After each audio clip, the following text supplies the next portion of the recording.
الحمد لله نحمده ونستعينه ونستغفره ونعوذ بالله من شرور أنفسنا ومن سيئات أعمالنا من يهده الله فلا مضل له ومن يضلل فلا هادي له وأشهد أن لا إله إلا الله وحده لا شريك له وأشهد أن محمدًا عبده ورسوله أما بعد فإن خير الحديث كتاب الله وخير الهدي هدي محمد صلى الله عليه وسلم وشر الأمور محدثاتها وكل محدثة بدعة وكل بدعة ضلالة وكل ضلالة في النار فأعوذ بالله السميع العليم من الشيطان الرجيم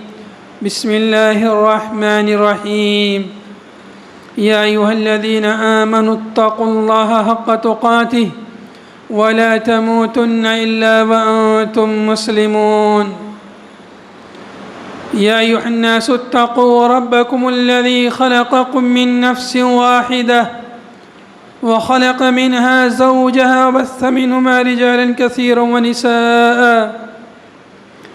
واتقوا الله الذي تساءلون به والأرحام إن الله كان عليكم رقيبا يا أيها الذين آمنوا اتقوا الله وقولوا قولا سديدا يصلح لكم أعمالكم ويغفر لكم ذنوبكم ومن يطع الله ورسوله فقد فاز فوزا عظيما وقال الله سبحانه وتعالى في موضع آخر يا أيها الذين آمنوا كتب عليكم الصيام كما كتب على الذين من قبلكم لعلكم تتقون وقال النبي صلى الله عليه وسلم بني الإسلام على 5 شهادة أن لا إله إلا الله وأن محمد رسول الله وإقام الصلاة وإيتاء الزكاة وصوم رمضان وحج البيت من استطاع إليه سبيلا تمام قسم کی تعریف و توصیف کبریائی اور بڑائی حمد و ثنا اس اللہ رب العالمین کے لیے لائق و زیبا ہے جس نے ہمیں عدم سے وجود بخشا، جس نے ہمیں اشرف المخلوقات بنایا، جس نے ہمیں ایمان اور اسلام کی دولت سے سرفراز فرمایا، جس نے ہمارے لیے نیکیوں کے متعدد موسم بہار عطا فرمائے، اس اللہ کی جتنی بھی تعریف کی جائے اتنی ہی کم ہے۔ بعدہ بے شمار درود و سلام ہوں اللہ کے حبیب جناب حضرت محمد مصطفیٰ صلی اللہ علیہ وسلم پر، جن کو اللہ رب العالمین نے ہم بنی نوع انسان کی رشد و ہدایت کی خاطر نبی رسول بنا کر مبعوث فرمایا، جنہوں نے ہماری خاطر بے شمار پریشانیاں برداشت فرمائی، اس نبی پر لاکھوں کروڑوں درود و سلام ہوں۔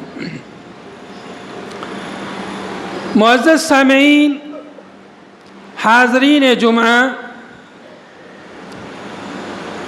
جو لوگ ٹیک لگا کر بیٹھے ہیں ان سے گزارش ہے کہ وہ توجہ کے ساتھ سنیں۔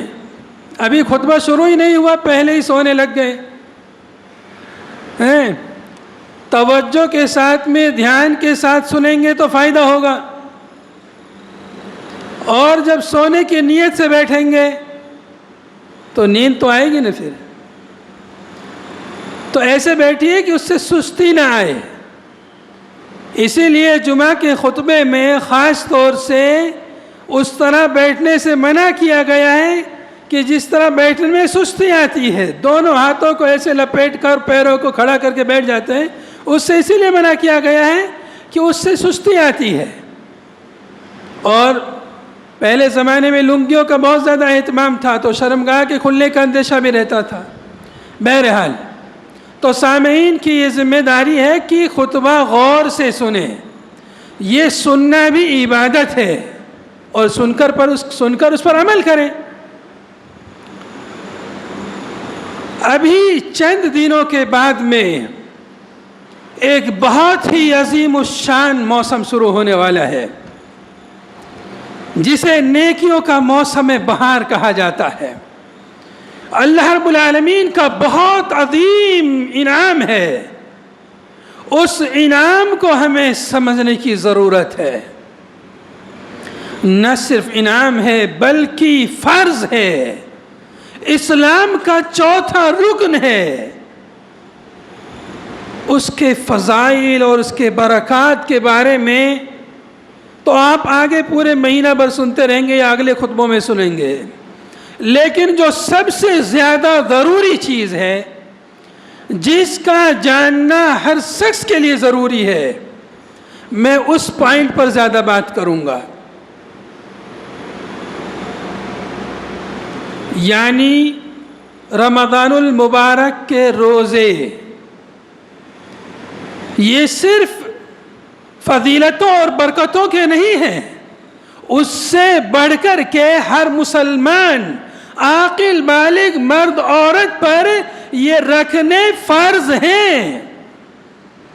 اگر کوئی شخص رمضان المبارک کے روزوں کی فرضیت کا انکار کرے وہ شخص بالاتفاق کافر ہے، مسلمان نہیں ہے.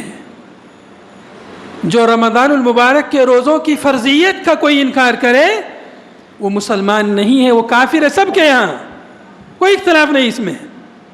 ہاں وہ الگ مسئلہ ہے کہ کوئی فرضیت کو مانتے ہوئے سستی قائل میں روزہ ترک کر دیتا ہے تو وہ بھی بہت بڑا گناہ ہے. ابھی جو آیت کریمہ میں نے آپ کے سامنے تلاوت کی خطبہ مسنونہ کے بعد میں، یا ایھا الذین آمنوا کتب علیکم الصیام کما کتب علی الذین من قبلکم لعلکم تتقون. اے ایمان والو، یا ایھا الذین آمنوا، اللہ تعالی نے مخاطب کیا. کن لوگوں کو مخاطب کیا؟ ایمان والوں کو، مسلمانوں کو مخاطب کیا ہے. لیکن کس وصف کے ساتھ مخاطب کیا ہے؟ ایمان کے وصف کے ساتھ مخاطب کیا ہے. یا ایھا الذین آمنوا، اے ایمان والو، ایمان کے دعوے کرنے والو. جب اللہ تعالی کہے یا ایھا الذین آمنوا تو اس کا مطلب یہ ہوتا ہے کہ ایمان والوں کو ابھارا جا رہا ہے. آگے جس چیز کا حکم ہے اس کے کرنے پر ایمان والوں کو ابھارا جا رہا ہے. اے ایمان والو، ایمان کا دعویٰ تو ہر کوئی کرتا ہے. ایمان کا دعویٰ کتنے مسلمان ہیں؟ رمضان کا مہینہ ایسے ہی گزر جاتا ہے، اپنے آپ کو مومن کہتے ہیں کہ ہم بھی ایمان والے، ہم نے بھی کلمہ پڑھا ہے. اللہ کہہ رہا ہے کلمہ پڑھا ہے نا تو سنو، ایمان کے دعوے داروں ہو تو سنو، کتب علیکم الصیام، تمہارے اوپر روزے فرض کیے گئے ہیں. اب اللہ نے کہا اے ایمان والو. جب اللہ یہ کہہ رہا ہے اے ایمان والو، اس کا ایک مطلب یہ بھی ہے کہ آگے جس چیز کا حکم ہے وہ اس کا تعلق ایمان سے ہے، وہ ایمان کے مکملات میں سے ہے. اس کی نافرمانی، اس میں کمی کوتاہی ایمان میں نقص پیدا کر دے گی اور اس کا انکار ایمان سے خارج کر دے گی. اللہ نے کیا فرمایا؟ یا ایھا الذین آمنوا، اے ایمان والو، کتبہ یعنی فرض علیکم الصیام، تمہارے اوپر روزے فرض کیے گئے ہیں. روزے فرض کیے گئے ہیں. کون سے روزے فرض کیے گئے ہیں؟ روزے تو پورے سال میں آپ کبھی بھی رکھ سکتے ہیں. کہیں پر عرفہ کا روزہ ہے، کہیں پر جو ہے شعبان کے مہینے کے روزے ہیں، کہیں پر جو ہے محرم کے روزے ہیں، کہیں پر ایام بیز ہیں، کہیں پر جمعرات اور پیر کے روزے ہیں، کہیں کفارے کے روزے وغیرہ بہت سارے روزے ہیں. لیکن ان تمام روزوں میں رمضان المبارک کے روزے فرض ہیں، فرض ہر مسلمان کے اوپر رکھنے ضروری ہیں۔ ان روزوں کے سلسلے میں آج ہمارے مسلمانوں میں، خاص طور سے نوجوانوں میں بہت کمی کوتاہی نظر آنے لگی ہے۔ دن دہاڑے دن میں کھلم کھلا کھاتے پھرتے رہتے ہیں۔ پہلے لوگ دن میں کھانے سے شرماتے تھے، روزہ نہیں رکھتے تھے تو چپکے سے کھا لے، لیکن ابھی اس قدر بے حیا اور بے شرم ہو چکے ہیں کہ دن میں رمضان کے مہینے میں کھاتے پھرتے ہیں اور انہیں کوئی حیا نہیں آتی اور اپنے آپ کو مسلمان کہتے ہیں۔ اللہ فرما رہا ہے، اے ایمان والو، تم پر روزے فرض کیے گئے ہیں۔ یہ ایسا نہیں کہ صرف تمہارے پر فرض کیے گئے ہیں، تم سے پہلے کے جو لوگ تھے ان پر بھی روزے فرض تھے۔ پہلے کی جو قومیں تھیں، یہود و نصارہ، جتنی بھی قومیں، سب پر روزے فرض کیے گئے۔ ایسا نہیں کہ تمہارے اوپر یہ کوئی نیا بوجھ ڈال دیا گیا ہے۔ اللہ رب العالمین نے آسانی کے لیے فرمایا کہ پہلے کے لوگوں پر روزہ جیسے فرض تھے اسے تم پر بھی فرض ہے۔ کیفیات کا، تعداد کا فرق ہو سکتا ہے، لیکن روزوں کی فرضیت پہلے بھی تھی لوگوں پر، ابھی بھی ہے۔ بلکہ ہمارے لیے بہت آسانی ہے روزے رکھنے میں۔ بہت سارے لوگ ایسے ہیں جو کئی دنوں کا روزہ رکھتے ہیں، یا کچھ لوگوں میں ایسے ہیں جو پکی ہوئی چیزوں سے روزہ رکھتے ہیں اور فروٹس وغیرہ کھاتے ہیں، اس طرح بھی روزہ رکھتے ہیں۔ لیکن ہم مسلمانوں کو اللہ رب العالمین نے جو روزے فرض کیے ہیں، اس میں ہمارے لیے جسمانی، روحانی، دنیاوی، اخروی ہر اعتبار سے فوائد ہی فوائد ہیں۔ پہلے ہم فرضیت کی بات مکمل کر لیتے ہیں۔ رمضان المبارک کے روزے فرض ہیں۔ رمضان المبارک کے روزے کب فرض ہوئے؟ سن 2 ہجری میں۔ نبی صلی اللہ علیہ وسلم مکی زندگی میں جب تھے تو وہاں عاشورہ کا روزہ رکھتے تھے۔ عاشورہ کا روزہ گویا فرض تھا۔ جب رمضان کے روزے فرض ہوئے تو عاشورے کے روزے کی فرضیت ختم ہو گئی۔ اور پہلے بھی لوگ، جاہلیت کے لوگ بھی روزہ رکھا کرتے تھے۔ عاشورہ کا روزہ جاہلیت کے لوگ بھی رکھا کرتے تھے۔ تو رمضان کے روزے فرض کیے گئے جیسے پہلے لوگوں پر بھی فرض تھے۔ کیوں فرض کیے گئے ہیں؟ کیا مقصد ہے فرضیت کا؟ اور حدیث مبارکہ جو میں نے پڑھی خطبہ مسنونہ کے بعد میں کہ اسلام کی بنیاد 5 چیزوں پر ہے۔ نمبر 1 کلمہ شہادتین، اس بات کی گواہی دینا کہ اللہ کے سوا کوئی معبود برحق نہیں، محمد صلی اللہ علیہ وسلم اللہ کے بندے اور رسول ہیں۔ دوسری چیز نماز، تیسری چیز زکوٰۃ، چوتھی رمضان المبارک کے روزے اور 5ویں حج۔ یہ 5 عمود ہیں اسلام کے، 5 پلر ہیں جن کے اوپر اسلام کی عمارت قائم ہے۔ اگر کوئی شخص ایک کا بھی انکار کرے وہ مسلمان نہیں ہے۔ 5 چیزوں کا اقرار اور 5 چیزوں کو بجا لانا ضروری ہے۔ تو قرآن کی آیت سے بھی معلوم ہو گیا اور حدیث سے بھی معلوم ہو گیا کہ روزے فرض ہیں، رمضان المبارک کے روزے فرض ہیں، اسلام کا رکن ہے ان کو رکھنا، اور جو نہ رکھے وہ یا تو مسلمان نہیں ہے یا یہ کہ وہ بہت بڑا گنہگار ہے۔ تو اس لیے میرے بھائی اور میرے دوستوں، میری ماں اور بہنوں، اگر کسی نے رمضان المبارک کے روزہ نہ رکھنے کا ارادہ رکھا ہے یا ارادہ نہیں ہے روزہ نہ رکھنے کا، تو آج ہی سے عزم کر لیجئے کہ رمضان المبارک کے روزے کبھی بھی نہیں چھوڑوں گا۔ رمضان المبارک کے جو فضائل ہیں وہ تو بہت سارے ہیں، وہ بعد میں آپ لوگ سنتے رہیں گے، لیکن فرضیت کے بارے میں یہاں پہ ترکیز کرنا چاہ رہا ہوں کہ رمضان المبارک کے روزے ہر مسلمان عاقل بالغ مرد عورت سبھی پر فرض ہیں۔ اللہ رب العالمین نے یہ روزے فرض کیے، ایام معدودات، گنے چنے دن۔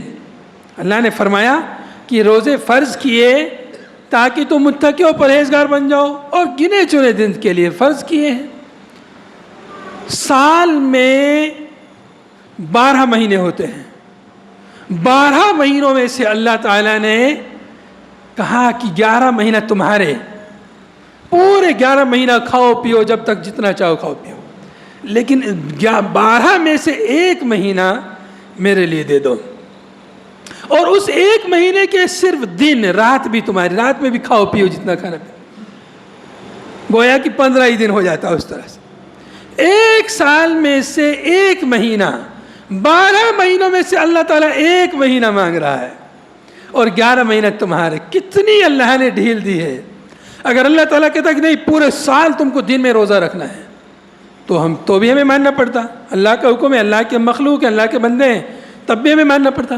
لیکن اللہ نے کتنی ڈھیل دی ہے، کتنی رخصت دی ہے، کتنی آسانی ہمارے لیے پیدا کی ہے کہ 11 مہینہ تمہارے، 1 مہینہ میرے لیے دے دو، اور وہ بھی میرے لیے کیا، وہ بھی تمہارا ہی فائدہ، اس میں تمہاری ہی اس میں آخرت بنے گی، تمہاری دنیا بنے گی۔ لیکن اللہ کا حکم ہے، اس لیے اللہ کے لیے عبادت ہے، عبادت صرف اللہ کے لیے ہوتی ہے۔ تو اللہ تعالیٰ نے ہم کو پیدا ہی اپنی عبادت کے لیے کیا ہے، اور یہ عبادت کی مختلف شکلیں، عبادت کی شکلیں، کہیں نماز کی شکل ہے، کہیں حج کی شکل ہے، کہیں پر مال خرچ کرنا، زکوٰۃ ادا کرنا، وہ ایک عبادت ہے، کہیں پر رک جانا، کیا رک جانا، روزے میں کیا ہے، رکنا ہی تو ہے۔ سیام کا مطلب ہوتا ہے امساک، رکنا۔ روزے کی حالت میں ایک روزے دار رک جاتا ہے، کھانے سے، پینے سے، اپنی شہوات کو پورا کرنے سے رک جاتا ہے۔ جائز چیزیں، جو چیزیں جائز ہیں ہمارے لیے، کھانا پینا استعمال کرنا، اللہ تعالیٰ نے ان سے روک دیا ہے۔ جب جائز چیزیں حرام ہو جاتی ہیں تو حرام چیزیں تو بدرجہ اولا کہیں زیادہ حرام ہو جاتی ہیں۔ جب جائز چیزیں روزے کی حالت میں، دن میں، روزے کا مطلب ہے، سیام کا مطلب امساک، رکنا، اور اصطلاحی اعتبار سے طلوع فجر سے لے کر کے، صبح صادق سے لے کر کے غروب شمس تک مفطرات صوم سے رک جانا، یعنی روزے کو توڑنے والی جو چیزیں ہیں ان سے رک جانا، یہ کیا ہے؟ سیام، روزہ۔ روزہ اب کیا ہے؟ رکنے کا نام روزہ، کچھ کرنا نہیں ہے، کرنے سے منع کیا گیا ہے، رکنا ہے، کھانا پینا یا بیوی سے صحبت کرنا، اپنی جائز خواہشات کو پورا کرنا، ان سے رک جانا۔ اس طرح سے اللہ رب العالمین 1 مہینہ مسلسل 29-30 دن تک بندہ دن میں کھانے پینے سے، اللہ کے حکم سے، اللہ کی رضا کے لیے، اللہ کی خوشنودی کے لیے رک جاتا ہے، گویا کہ اپنے اندر رکنے کی طاقت پیدا کرتا ہے۔ بندہ جو ہے نا، بندہ جو ہے، انسان جو ہے، رکتا نہیں، کبھی یہ کرتا، کبھی وہ کرتا، کبھی اس کو پریشان کرتا، کبھی اس کو گالی دیتا، کبھی یہ کبھی وہ، بس حرکت میں لگا رہتا ہے۔ اللہ تعالیٰ اس کو روکنے کی عادت ڈال رہا، رک جا، اپنے اندر صبر و تحمل پیدا کر۔ 1 مہینہ بندہ رکنے کی، اب دیکھو ان کھانے پینے کی چیزیں بہت مرغوب چیزیں ہوتی ہیں، انسان اگر غور و فکر کرے، اگر کھانا پینا نہ رہے، اگر کھانے پینے کا کام نہ رہے تو انسان کیوں کمائے، کیوں محنت کرے؟ تو کھانا پینا انسان کی مرغوب چیز ہے۔ ایسے ہی مرد عورتوں کی جو خواہشات ہیں وہ بھی انسان کی ایک مرغوب چیز ہے۔ زُيِّنَ لِلنَّاسِ حُبُّ الشَّهَوَاتِ مِنَ النِّسَاءِ وَالْبَنِينَ وَالْقَنَاطِيرِ الْمُقَنطَرَةِ، اب جو انسان کی مرغوب اور پسندیدہ چیز ہے اللہ نے اسی سے روک دیا ہے۔ اب بندہ جو اللہ والا ہوگا، اللہ کی بات ماننے والا ہوگا، اللہ پر ایمان رکھنے والا ہوگا، اللہ جو کہے گا وہ مانے گا۔ تو 1 مہینہ بندہ اپنی مرغوب چیزوں کو قربان کر دیتا ہے اللہ کے حکم سے۔ اس طرح سے وہ پریکٹس کرتا ہے، تدریب اور مشق کرتا ہے، پورے مہینہ رکنے کی، صبر و تحمل کی پریکٹس کرتا ہے۔ جب حلال چیزوں کو چھوڑنے کی اس کے اندر ہمت اور بہادری پیدا ہو جاتی ہے، قوت اور طاقت پیدا ہو جاتی ہے، تو پھر برے کاموں کو چھوڑنا اس کے لیے اور آسان ہو جاتا ہے۔ جب حلال چیزوں کو چھوڑ سکتا ہے اللہ کے حکم سے، اپنی مرغوبات کو چھوڑ سکتا ہے اللہ کے حکم سے، تو مکروہات کو یا محرمات کو کیوں نہیں چھوڑ سکتا؟ ان کو بھی بدرجہ اولا چھوڑ سکتا ہے۔ لہذا رمضان المبارک کے مہینے میں ہمارے بہت سارے وہ بھائی جو غلط چیزوں کے عادی ہیں، بیڑی سگریٹ کے، تمباکو کے، نشیلی چیزوں کے جو عادی ہیں، ان کے لیے یہ ایک ریفریشر کورس ہے۔ یہ مہینہ ان کے لیے سنہرا موقع ہے کہ وہ اس مہینے میں اپنی عادت کو سدھار لیں۔ ایک مہینہ جب وہ صبر کر سکتے ہیں، یا جو آدمی ہر گھنٹے میں 2-3 گھنٹے میں جو بیڑی سگریٹ پیتا ہے اور دیگر برائیوں کا ارتکاب کرتا ہے، جب وہ پورا مہینہ دن بھر 10 12 15 گھنٹہ صبر کر سکتا ہے تو وہ پورا 24 گھنٹہ بھی صبر کر سکتا ہے۔ جو 24 گھنٹہ یا مہینہ بھر جو صبر کر سکتا ہے وہ پورے سال بھی صبر کر سکتا ہے۔ کچھ لوگ شیطانی وسوسے ہوتے ہیں، شیطان ان کو وسوسہ ڈالتا ہے کہ ہم نہیں چھوڑ سکتے، ہمارے لیے یہ مشکل ہے، وہ پریشانی ہے۔ یاد رکھیے نبی پاک صلی اللہ علیہ وسلم کے زمانے میں بھی لوگ نشیلی چیزوں کے عادی تھے، لیکن جب اللہ کی حرمت آئی، اللہ کا حکم آیا، وہ اللہ کے حکم کو بجا لانے کے لیے اپنی ہر چیز قربان کرنے کے لیے تیار رہتے تھے۔ لہذا جب شراب کی حرمت آئی، انہوں نے نہ صرف یہ کہ شراب کو چھوڑا بلکہ شراب کے مٹکوں کو بھی پھوڑ دیا کہ کہیں ان کی بدبو یا ان کے جو ہے اثرات حلال چیزوں پر بھی نہ پڑ جائیں۔ حدیثوں میں بات روایتوں میں آتا ہے کہ شراب مدینے کی گلیوں میں پانی کی طرح بہنے لگی۔ جب شراب کی حرمت آئی، یہ جس کے اندر جذبہ ہو، جس کے اندر ایمان ہو، جس کے اندر ایمانی قوت موجود ہو، پھر کسی بھی گناہ کو چھوڑنا اس کے لیے کوئی مشکل نہیں ہوتا ہے۔ اللہ رب العالمین نے رمضان المبارک کا مہینہ یہ ہمارے لیے بہت عظیم ایک موسم عطا فرمایا ہے، جس موسم میں ہم گناہوں کو چھوڑنے کی پریکٹس اور مشق اور تدریب کرتے ہیں۔ اس کو نہ صرف یہ کہ اس کی فضیلت بیان کی، اس کو فرض کیا ہر مسلمان کو رکھنے ہیں۔ رمضان المبارک کے روزے ہر مسلمان کو رکھنے ہیں۔ تو روزوں کی فرضیت، رمضان کے روزوں کی جب فرضیت ہمیں معلوم ہو گئی تو اب ہمیں کیا کرنا ہے؟ رمضان کا مہینہ قریب ہے، کیا کرنا ہے؟ ابھی سے ہم نے تیاری کرنی ہے۔ بھائی جو لوگ تاجر ہیں یا جو بھی کوئی بھی کاروبار کرتا ہے، کوئی کھیتی کرتا ہے، کوئی بھی کاروبار کرتا ہے، اسے اگر پتہ چل جائے کہ ایک موسم آنے والا ہے، ایک میلہ لگنے والا ہے، بزنس کا ایک میلہ ہے، تو ہر کوئی اپنی تجارت اور کاروبار کی تیاری کرتا ہے اور پورا سامان اور ہر چیز پہلے ہی جو ہے تیار کر لیتا ہے تاکہ زیادہ سے زیادہ منافع حاصل کرے۔ تو اس لیے میرے بھائی اور میرے دوستو، رمضان المبارک کا مہینہ قریب ہے تو ہمیں اس کے لیے تیار رہنا ہے۔ ہمارے دلوں میں اس کے لیے خوشی ہونی چاہیے کہ رمضان کا مہینہ، رحمتوں کا مہینہ، برکتوں کا مہینہ آ رہا ہے، تو ہمیں خوشی ہونی چاہیے، فرحت اور سرور کا ہمیں اظہار کرنا چاہیے، اور ہمیں پلاننگ کرنی چاہیے کہ اس مہینے میں زیادہ سے زیادہ ہمیں نیکی کمانی ہے، اپنے دامن کو نیکیوں سے بھرنا ہے۔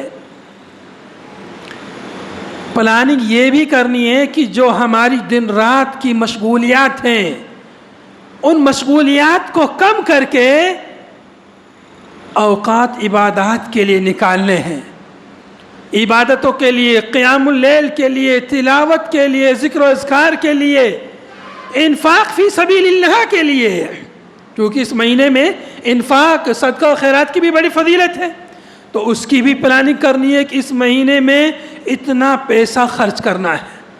کچھ پیسے مقرر کر لیجئے، یا ہر دن مجھے زکوٰۃ یا صدقہ و خیرات کرنا ہے، چاہے تھوڑا تھوڑا ہی حسب استطاعت۔ آپ معمولی سے خرچے کو بھی کم نہ سمجھیں، ایسا نہ سوچے کہ میں تو بہت غریب آدمی ہوں، میں کیا خرچ کروں گا، 1-2 روپے خرچ کرنے سے کیا ہوتا ہے.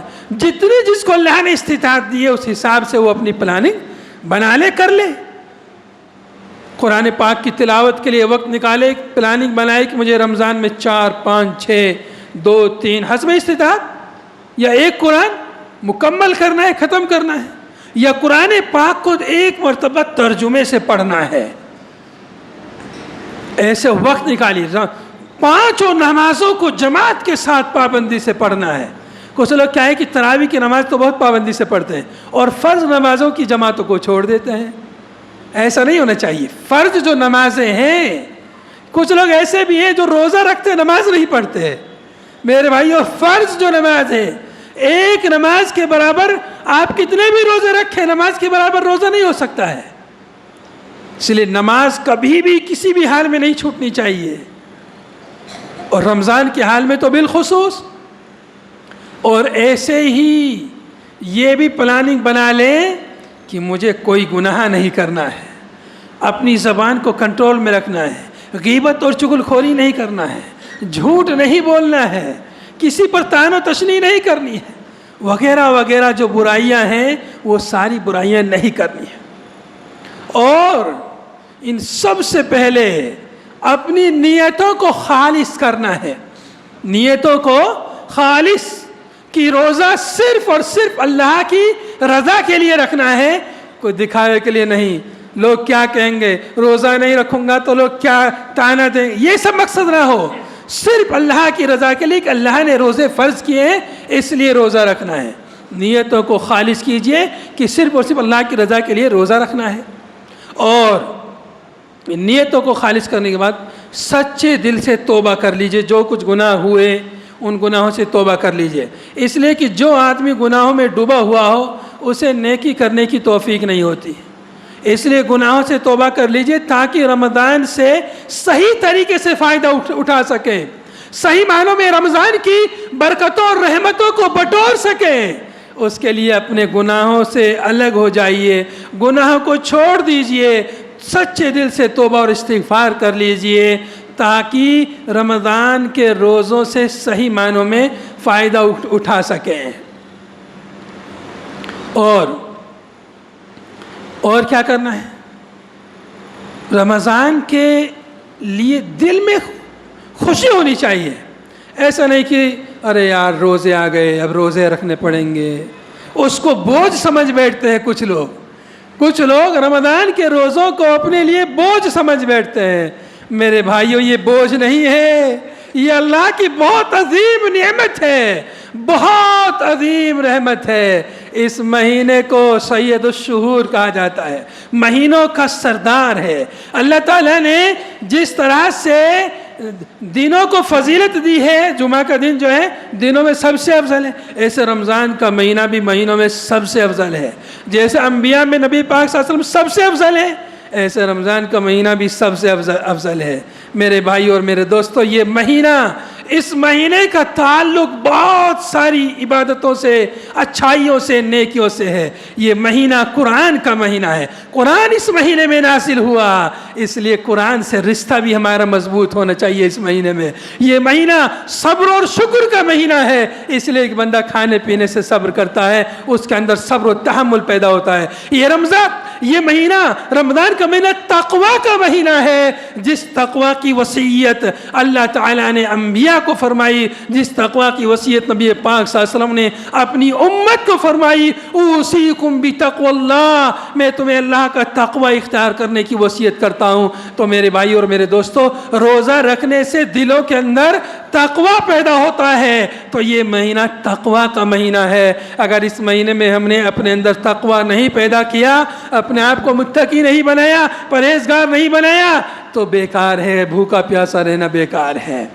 تو یہ مہینہ رحمتوں کا مہینہ، مغفرتوں کا مہینہ، قرآن کا مہینہ، صبر و شکر کا مہینہ، تقوی کا مہینہ، اور نہ جانے کون کون سی نعمتوں کا مہینہ ہے. تو اس لیے میرے بھائی اور میرے دوستو، یہ مہینہ بہت قریب ہے، اس لیے ہمیں اس کے لیے ابھی سے تیاری کرنی ہے، ابھی سے پلاننگ کرنی ہے، تاکہ ہم صحیح معنوں میں اور صحیح طریقے سے اس کی برکتوں سے فائدہ اٹھا سکیں۔ اور ان سب سے پہلے جو بات میں نے شروع میں کہی کہ رمضان المبارک کے روزے فرض ہیں، ہر مسلمان عاقل بالغ مرد عورت سب پر فرض ہیں۔ اگر کوئی رمضان کے روزوں کی فرضیت کا انکار کرتا ہے تو وہ شخص کیا ہے؟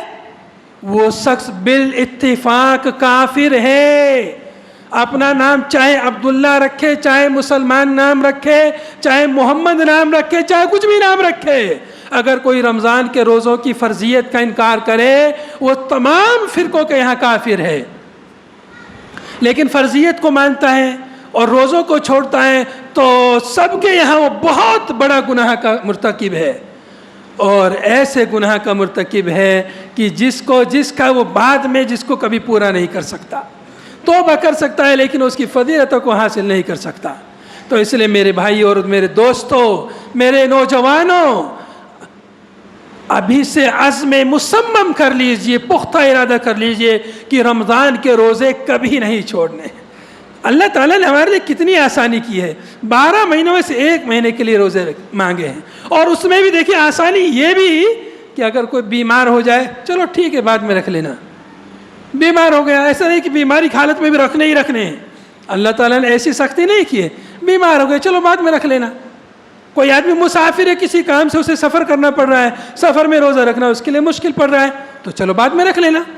کتنی اللہ تعالیٰ نے چھوٹ دی ہے، کتنی رخصت دی ہے، اتنی آسانیاں ہمارے ساتھ ہمارا رب فرما رہا ہے، اور پھر بھی ہم روزے نہیں رکھتے، پھر بھی ہمارے بہت سارے بھائی روزہ نہیں رکھتے۔ کتنے تعجب کی بات ہے، اللہ ہمارے لیے کتنی آسانیاں کر رہا ہے اور ہم روزے نہیں رکھتے۔ ایسے ہی ہماری بہت ساری مائیں بہنیں اگر وہ حمل سے ہیں اور روزہ رکھنا مشکل پڑ رہا ہے تو وہ اپنا روزہ بعد میں رکھ لیں۔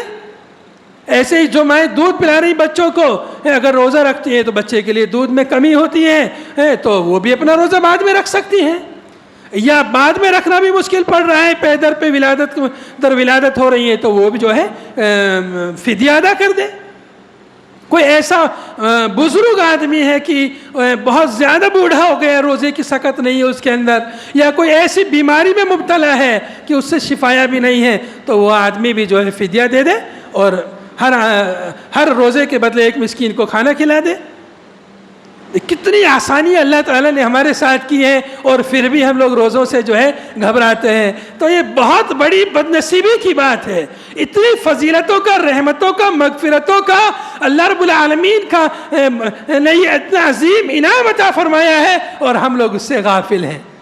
نبی پاک صلی اللہ علیہ وسلم اس مہینے کے استقبال میں شعبان کے پورا مہینہ روزہ رکھا کرتے تھے، پورا مہینہ، ایک آدھ روزہ چھوڑ دیے تو چھوڑ دیے۔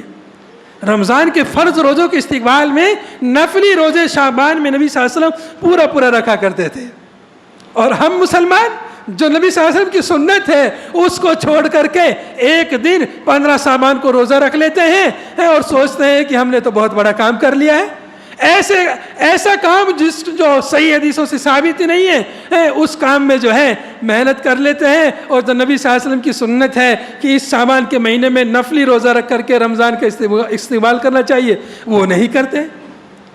اللہ تعالیٰ نے دیکھیں کتنی رخصت دی ہے کہ جب رمضان کا مہینہ آئے تو 1-2 دن پہلے روزہ مت رکھو، اس سے بھی منع کر دیا کہ 1-2 دن پہلے تھوڑا آرام سے رہو، 1-2 دن پہلے روزہ مت رکھو تاکہ جسم میں طاقت بنی رہے۔ یا کچھ لوگ شک و شبے کی بنیاد پر ہو سکتا ہے کہ جو ہے آج رمضان شروع ہو گیا ہو، 30 شعبان کو کوئی روزہ رکھے، تو شک و شبے کی بنیاد پر بھی روزہ رکھنا درست نہیں ہے، بلکہ نبی صلی اللہ علیہ وسلم نے نصف شعبان کے بعد روزہ رکھنے سے منع کر دیا، اللہ کہ جس کی عادت ہے روزہ رکھنے کی وہ اپنا روزہ رکھ سکتا ہے۔